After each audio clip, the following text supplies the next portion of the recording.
ولحقنا الله تغشاهم بالرحمة والمغفرة ويسكن الجنة وعلى هذه النية يكون الصالحة وإلى حضرة النبي محمد صلى الله عليه وسلم. الفاتحة.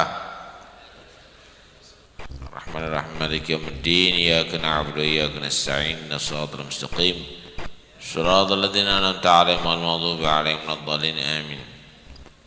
بسم الله الرحمن الرحيم. الحمد لله رب العالمين وبه نستعين على أمور الدنيا والدين والصلاة والسلام على أشرف الأنبياء والمرسلين سيدنا مولانا محمد وعلى آله وصحبه أجمعين. Isi hadis عن أبي هريرة رضي الله عنه قال قال رسول الله صلى الله عليه وسلم من حسن إسلام المرء تركه ما لا يعنيه حديث حسن رواه الترمذي وغيره هكذا. An Abi Hurairah, dari sahabat Abi Hurairah radhiyallahu anhu, mudah-mudahan Allah meridai dari Abu Hurairah. Qala, berkata Abu Hurairah, qala Rasulullah sallallahu alaihi wasallam, bersabda Rasulullah sallallahu alaihi wasallam, min husni ay min kamali, daripada tanda kesempurnaan Islamil mar'i, Islam pada seseorang, tarkuhu, meninggalnya itu mar'i, itu orang, meninggalkannya itu orang, ma la ya'nihi, apa saja perkara, la ya'nihi, yang tidak bermanfaat baginya. Hadis ini hadis hasan, meriwayatkan ini hadis Imam Tirmidzi dan yang lainnya. Orang mengaku Islam itu banyak, tapi Islam itu kalau sempurna itu ada tandanya.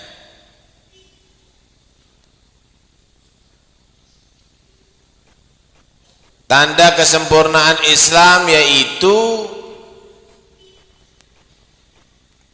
tarku ma la ya'ni, meninggalkan segala perkara yang tidak bermanfaat, tidak menghasilkan pahala. Ngomong kalau memang nggak ada pahalanya, diem. Harta kalau memang tidak diperlukan berarti disedekahkan.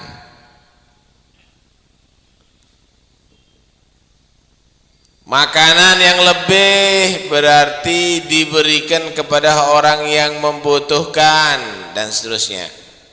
Itu tanda kesempurnaan Islam pada seseorang. Min husni islamil mar'i tarkuhu ma la ya'ni.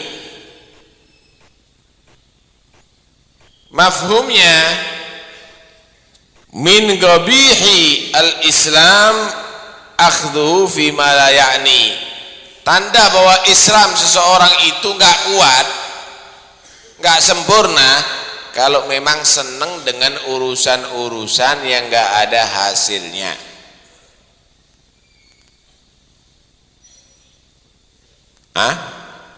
Urusan-urusan yang tidak berguna.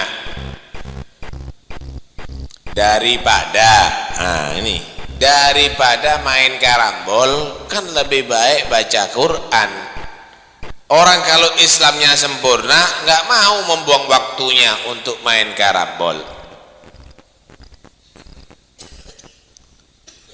Daripada ngomong-ngomong ngalor ngidul, kan lebih baik istighfar. Orang kalau sempurna imannya, iman, ya Allah, saya ngomong begitu, kalau saya ucapkan astaghfirullah diampuni dosaku. Saya ngomong, kalau saya gunakan untuk mengucapkan la ilaha illallah, besar pahalaku, begitu. Min husni islam mar'i tarkuhu ma la ya'ni. Tarifnya, definisinya yang dikatakan yang tidak bermanfaat itu gimana? Begini, kata Imam Ghazali, bicara misalnya, kalau kamu gak bicara dosa gak? Kalau memang jika tidak bicara itu tidak dosa,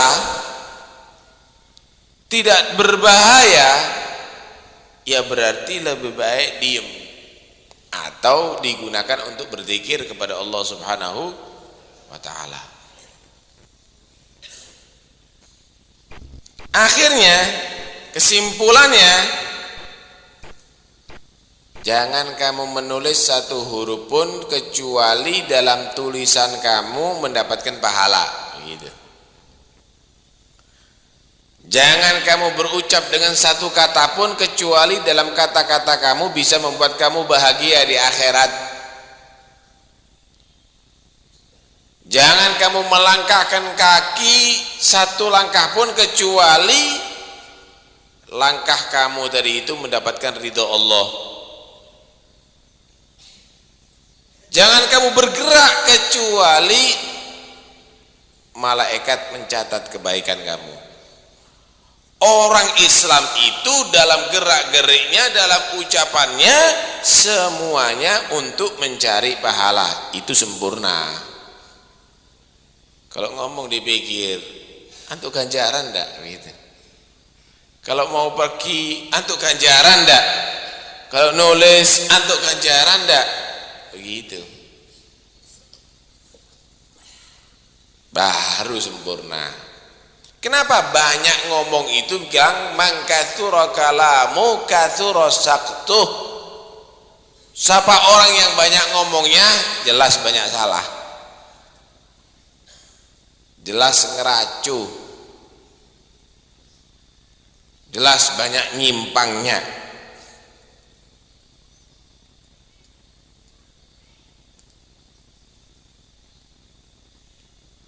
Disebutkan dalam kitab Tambil Ghafilin, Rasulullah bersabda, "Idza ra'aita qasawatan fi qalbik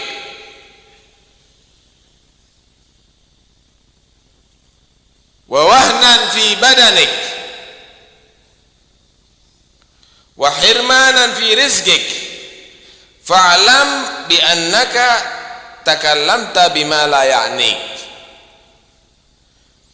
Jika kamu sudah melihat ada kekakuan dalam hati kamu,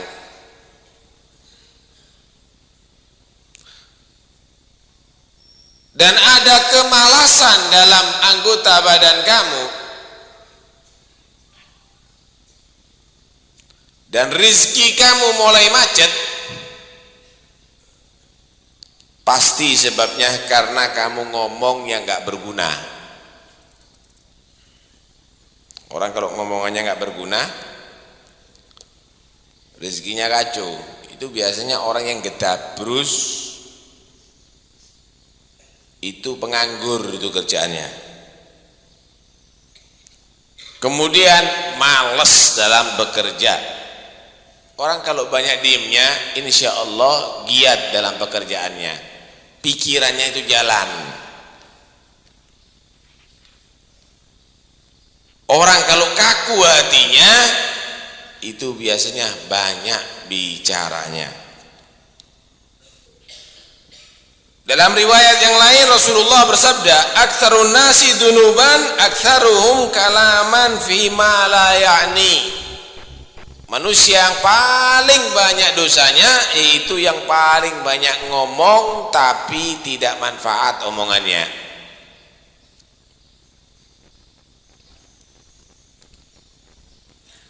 Bicara yang enggak, apalagi zaman sekarang, zaman kampanye, banyak yang ngomong. Kalau perlu dibayar orang yang ngomong sekarang ini, apalagi kalau pandai ngomong ke orang, wow, mahal harganya.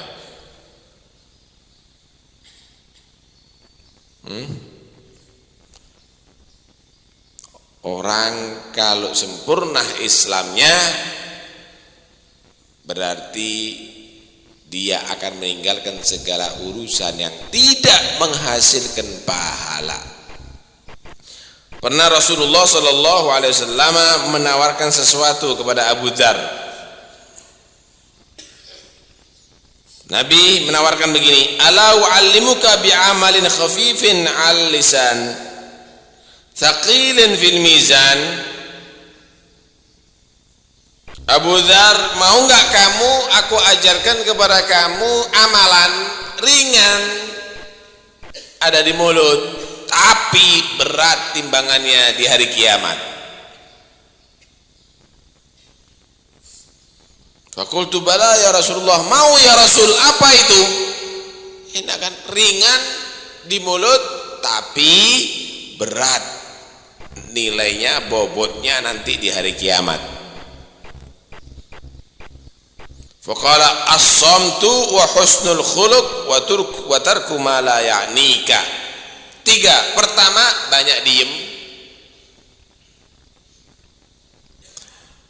Kedua, budi pekerti yang baik, sopan santun, akhlak, tawadhu, hormat kepada yang lebih tua, sayang kepada yang lebih muda, kasihan terhadap orang-orang yang lemah. Ketiga, meninggalkan segala urusan yang tidak menghasilkan pahala. Enak, nggak usah ngapalkan banyak, 3 ini tok aja dah. Akhlaknya yang baik, kemudian nggak usah ngomong kalau nggak perlu,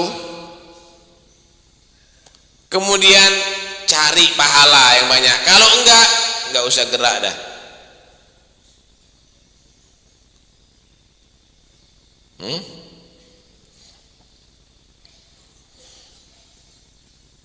Sampai Nabi sallallahu alaihi wasallam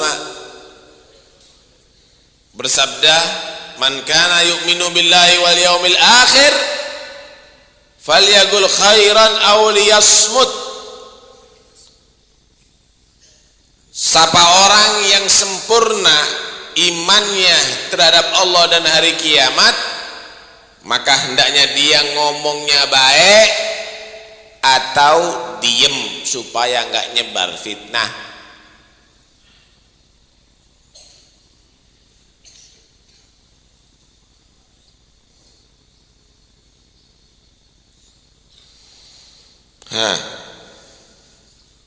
Pernah di zamannya Rasulullah diceritakan di perang Uhud ada satu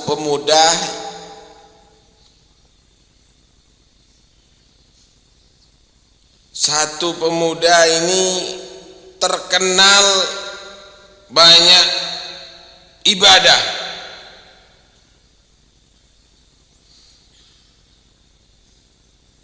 Dia termasuk yang gugur di dalam peperangan Uhud. Ternyata itu pemuda diikat perutnya sambil diganjel dengan batu karena kelaparan. Itu pun masih perang. Ketika jenazah tadi itu ditemukan oleh ibunya sambil mengusap itu anak, membersihkan debu-debu yang menempel ada di kepala itu anaknya dia yang sudah gugur, sambil menyatakan, "Hani'an laka ya bunai, hani'an lakal jannah." Beruntung kamu hai anakku, beruntung kamu masuk surga, kata ibunya. Kata Nabi, "Ma yudriki la'allahu kana yatakallam fi ma la ya'nihi wa yamna'u ma la yadurruh." Enggak usah ngomong gitu, Bu, belum tentu, kata Nabi.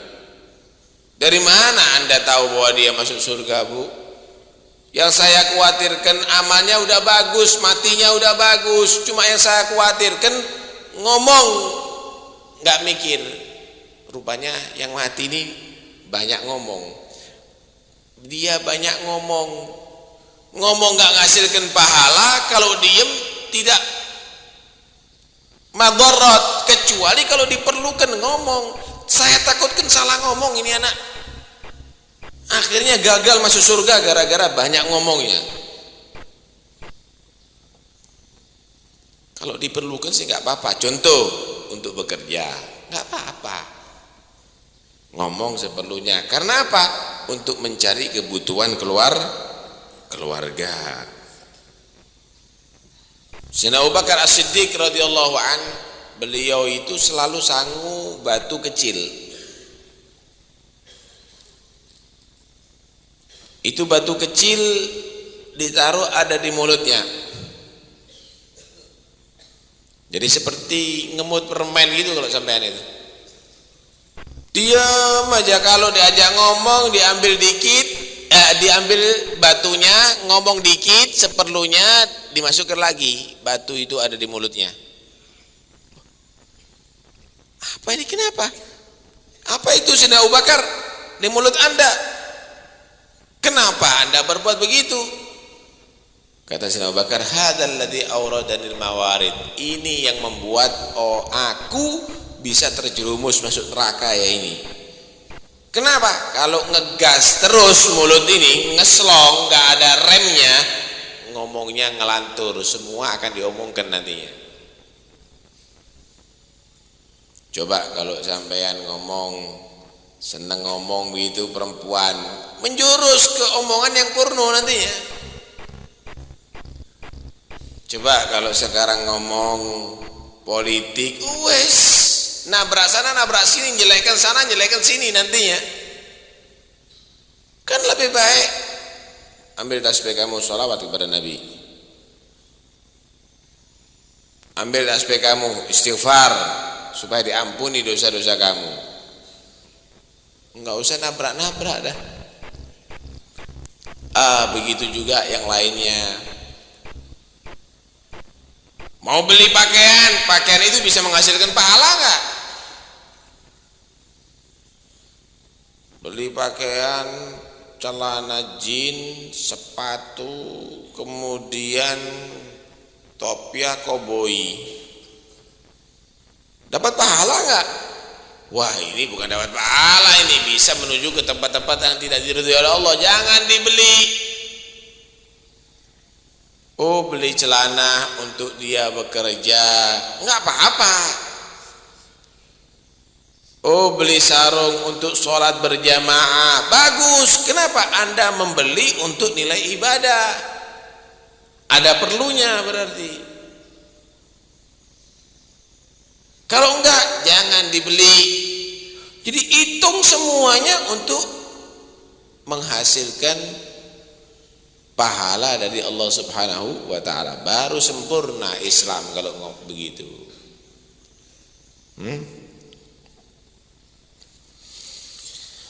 Orang dulu itu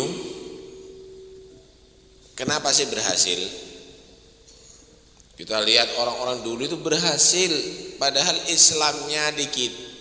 Orang yang Islam sedikit. Kok sekarang ini orang Islamnya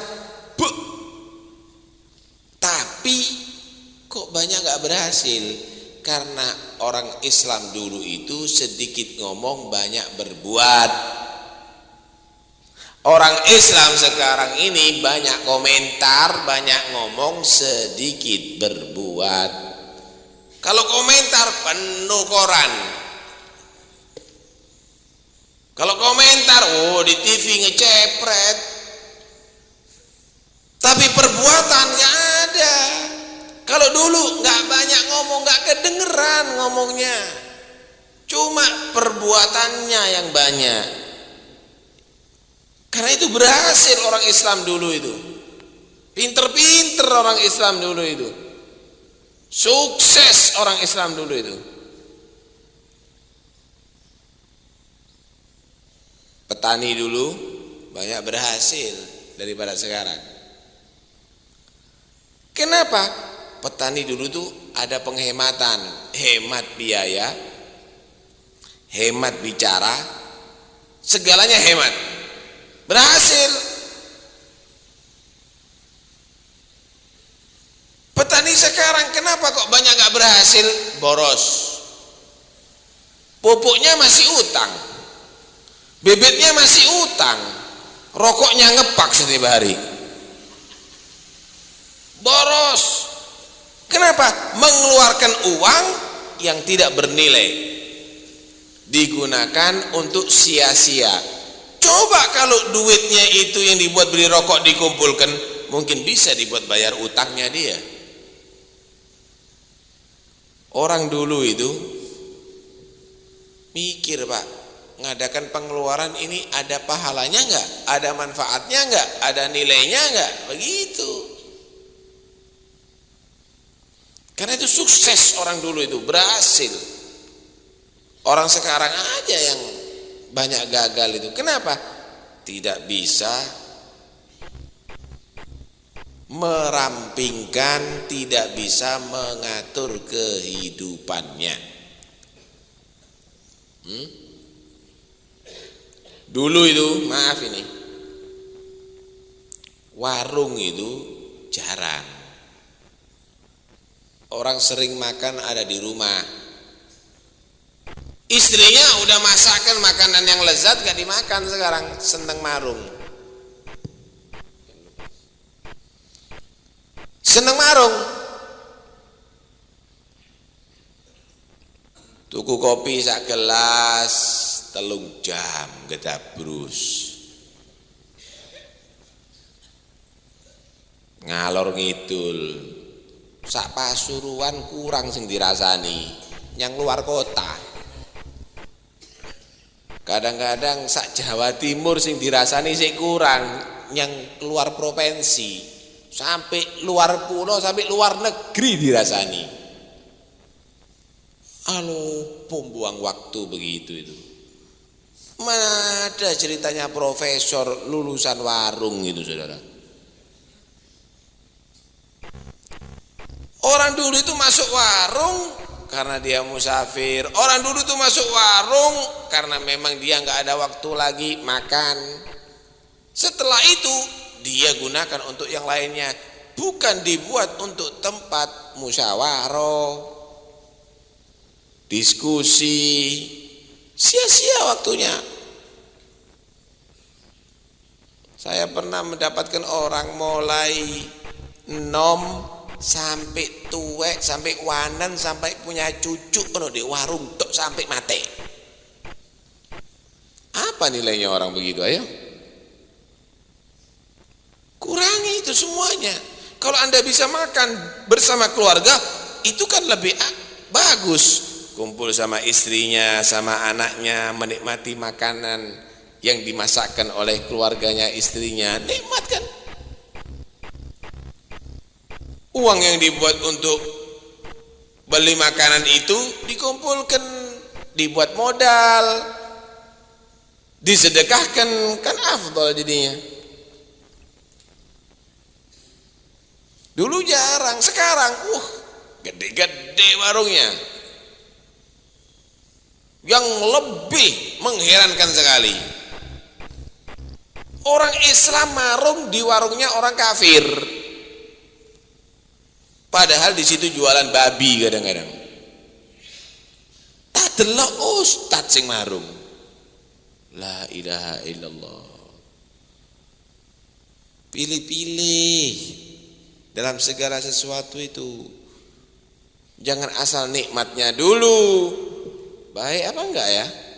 Halal apa enggak ya? Diridhoi oleh Allah apa enggak ya? Dapat pahala apa enggak ya? Begitu seharusnya. Jangan selera yang ada. Jadi kita kalau kepingin berhasil, setback, saudara. Orang Islam itu kalau berhasil, kepingin berhasil, lakonono yang dilakoni orang dulu. Kita semuanya banyak membuang-buang waktu, banyak membuang-buang harta, banyak membuang-buang pikiran, banyak membuang bicara. Tuh lihat orang-orang kafir, nggak banyak bicara. Ini aja gambarannya. Kalau sampean ketemu dengan, maaf ini satpam misalnya, Satpam itu banyak waktu digunakan untuk ngomong-ngomong. Kalau ada tamu dibuka, ditanya, setelah itu ngomong wis kita terus nonton TV. Tapi kalau direktur enggak banyak ngomong. Dia banyak baca. Buku laporan ini dibaca, taruh tanda tangani. Kring ada telepon, ngomong seperlunya. Enggak gedabrus di telepon. Oh ya, siap, akan saya kirim, taruh. Ngomong sama, kirim ya, sekian itu dan ini, jam sekian harus dikirim. Selesai.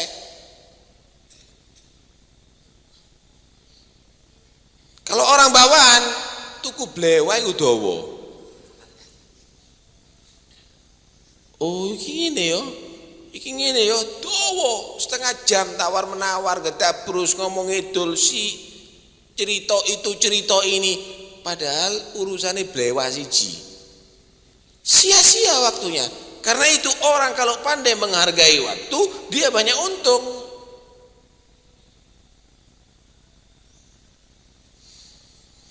Waktu ini dikatakan al-waktu kas-sayfi illam taqta'hu qata'ak. Waktu itu seperti pedang, kalau enggak kamu rampas ya kamu yang akan ditebas. Artinya kalau kamu nggak bisa manfaatkan ya berarti sia-sia. Ayo kita hitung waktunya sampean sekarang. Sampean diciptakan hidup di atas dunia untuk dapat pahala, kan, untuk ibadah. Wa ma khalaqtul jinna wal insa illa liya'budun. Aku tidak ciptakan manusia dan jin kecuali untuk mereka beribadah. Mulai sampean balik sampai umur 60 tahun. Dikurangi sudah, umur 60 tahun dikurangi 15 tahun. Ukurannya misalnya tinggal berapa berarti? 60 tahun dikurangi 15 tahun berarti tinggal berapa?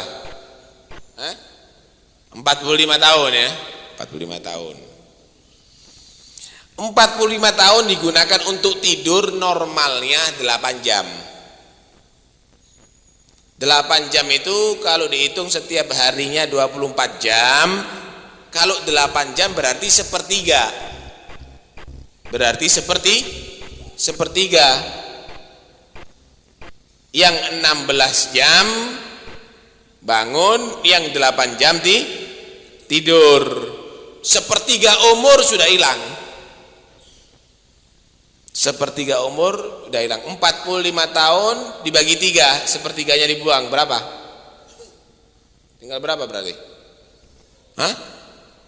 15 dikurangi berarti tinggal 30 tahun. 30 tahun umurnya. 60 tahun berarti nyempit 30 tahun. Lah 30 tahun sampean buat untuk makan, ke WC, ke sawah, tinggal berapa waktunya? Belum lagi dibuat ke warung, belum lagi dibuat gedabrus, main karambol, main biliar, dolenan, layangan. Umurnya sampean yang dibuat ibadah selama 60 tahun itu berapa tahun? 24 jam itu loh dipotong sekarang waktunya tidur 8 jam. Berarti tinggal 16 jam dibuat apa? Dibuat bekerja. Mulai jam 7 pagi sampai jam 4, pirang jam bisa. Dibuat untuk nonton TV. Dibuat untuk acara itu, acara ini. Sing dibuat ibadah setiap harinya cuma berapa jam? Paling nggak sampai 1 jam. Sing gawe salat cuma beberapa menit, gawe baca Quran cuma berapa menit, gawe zikir cuma berapa menit. Hanya sedikit di antara prosentase hidup digunakan untuk ibadah kepada Allah. Padahal Allah menciptakan kehidupan ini untuk ibadah kepada Allah. Allah lho menungso tidak menghargai waktunya. Wis uripe singkat, tapi digunakan untuk sia-sia. Gunakan untuk mencari ibadah kepada Allah Subhanahu wa ta'ala, saudara.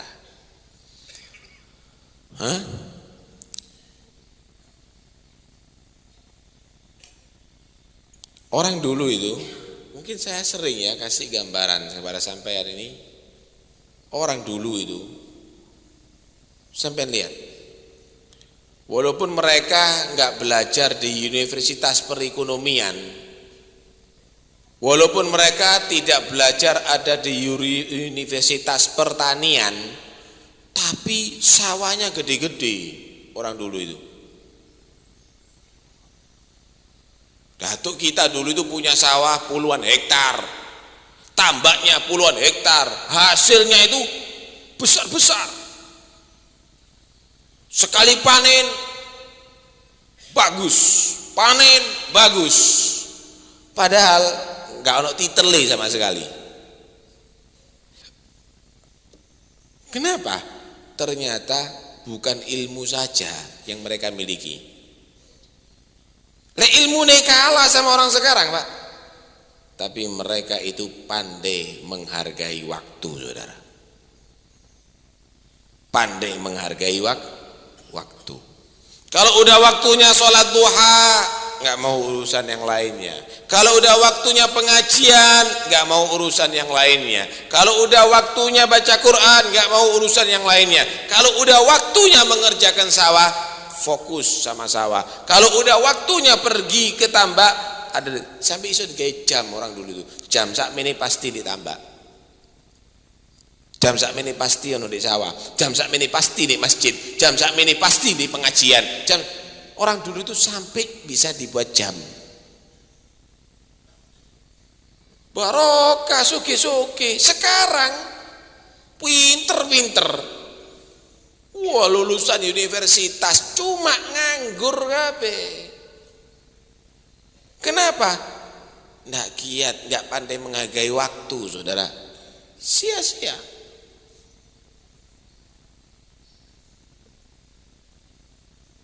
Sampai lihat itu bagaimana itu PT itu.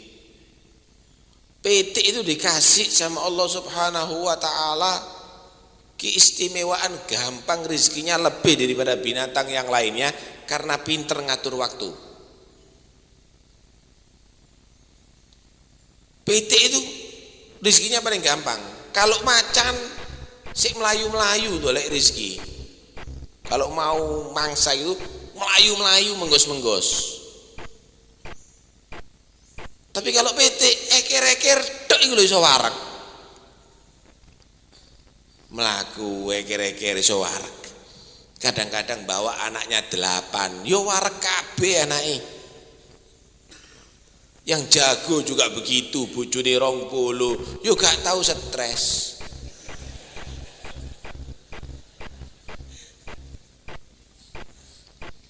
Kenapa PT itu, ayam itu kok gampang begitu ya? Enteng kehidupannya. Ternyata pandai mengatur waktu. Coba sampai lihat. Ayam itu sebelum maghrib mulai, Pak. Kalau sudah malam tidak pernah keluyuran. Mulai semuanya. Tidak keluyuran dia, diem. Sebelum matahari terbenam udah di rumah sama anaknya kok sama dia anaknya. Mungkin itu nasihati anak itu. Coba kalau sampean sebelum maghrib sudah di rumah duduk sama anaknya sambil minum kopi, mungkin baca hadis atau cerita-cerita yang manfaat, cerita diceritai para nabi, para rasul misalnya. Terus itu ayam tidak keluar tapi nggak tidur. Tetap kok mari maghrib kok sampai habis isya sepi turu kabeh. Coba sampai praktekkan begitu. Habis maghrib baca Quran, baca rotib sampai isya sholat berjamaah, makan, tidur. Jam 2 malam petok-petok PT itu, anak-anaknya bangun semuanya. Qiyamul Lail.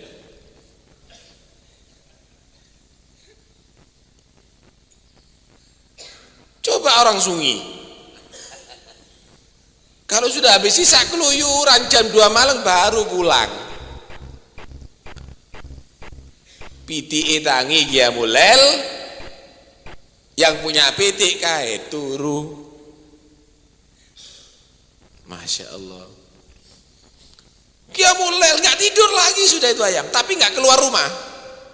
Selamat, nggak keluar rumah sampai subuh, terus itu di dalam rumah sampai terbit matahari baru keluar.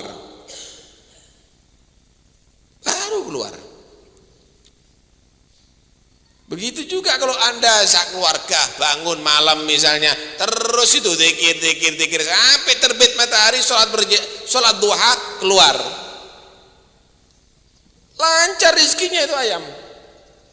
Eker-eker tok antu melaku maneng, eker-eker tok antu. Saya nggak pernah ketemu ayam keringetan, itu nggak pernah saya. Enteng begitu. Atur waktunya sampean itu atur. Dan ada satu keistimewaan ayam. Ayam itu tidak pernah stres. Kenapa? Karena ayam tidak berpikir saya akan disia-siakan sama Tuhan saya, nggak pernah. Pasrah. Dia yakin kalau saya besok hidup pasti bagian rizki saya masih ada. Karena itu nggak pernah ayam itu nyimpen gawe mangan menimben, kemudian sampai seminggu lagi, nggak pernah. Saya yakin, dia yakin saya kalau besok masih hidup pasti ada rezeki sian. Kenapa? Nggak mungkin Allah menentukan hidup tanpa rezeki. Kalau sudah entek rezekimu, nggak mungkin hidup kamu. Akhirnya ayam nggak bingung. Coba kalau kita bingung, padahal kaya dia, uangnya miliatan, si bingung dolek dunyo, si bingung kerja, dibelani eker-ekeran, sampai kadang-kadang uangnya miliatan, si tetap korupsi, si tetap ngeruk dunyo rakyat. Kenapa? Karena tamak, saudara. Ayam tidak pernah tamak. Saya butuh makan, saya besok belum tentu hidup, karena itu saya pasrahkan masa depan saya kepada Tuhan saya. Enteng wis. Bukan malas loh ayam nggak pernah malas. Ayam pandai mengatur waktu, dan dia tidak pernah mengandalkan usaha dirinya, tapi dia pasrah terhadap Tuhannya. Coba sampean menjadi manusia begitu, gagah sampean. Pandai mengatur waktu, waktu bekerja, waktu ibadah, waktu sama keluarga, berhasil sampean. Koyok bete itu, waktu pulang sudah. Waktu di luar nggak masuk kombong, bete itu, siang nggak nganggur. Nggak pernah ayam itu duduk ono ndek pos kamling ngrasani sana ngrasani sini, nggak pernah. Ngomongnya sak perlune tok ayam itu. Petok wis mari wis. Nggak pernah ngerumpi ngrasani sana ngrasani, nggak pernah. Berkah jadinya. Nah itu, kalau kita ingin menjadi orang Islam yang sempurna, jangan menyanyiakan waktu, jangan menyanyiakan umur, jangan menyanyiakan harta, jangan menyanyiakan pikiran, jangan menyanyiakan bicara. Pikirkan yang manfaat, bicaralah yang manfaat, keluarkan harta kamu untuk manfaat, gunakan umur kamu untuk manfaat, maka kamu menjadi orang Islam yang sempurna. Min husni islamil mar'i tarkuhu ma la ya'ni, daripada kesempurnaan Islam seseorang kalau dia bisa meninggalkan segala urusan yang tidak manfaat bagi dia. wallahu a'lam bissawab.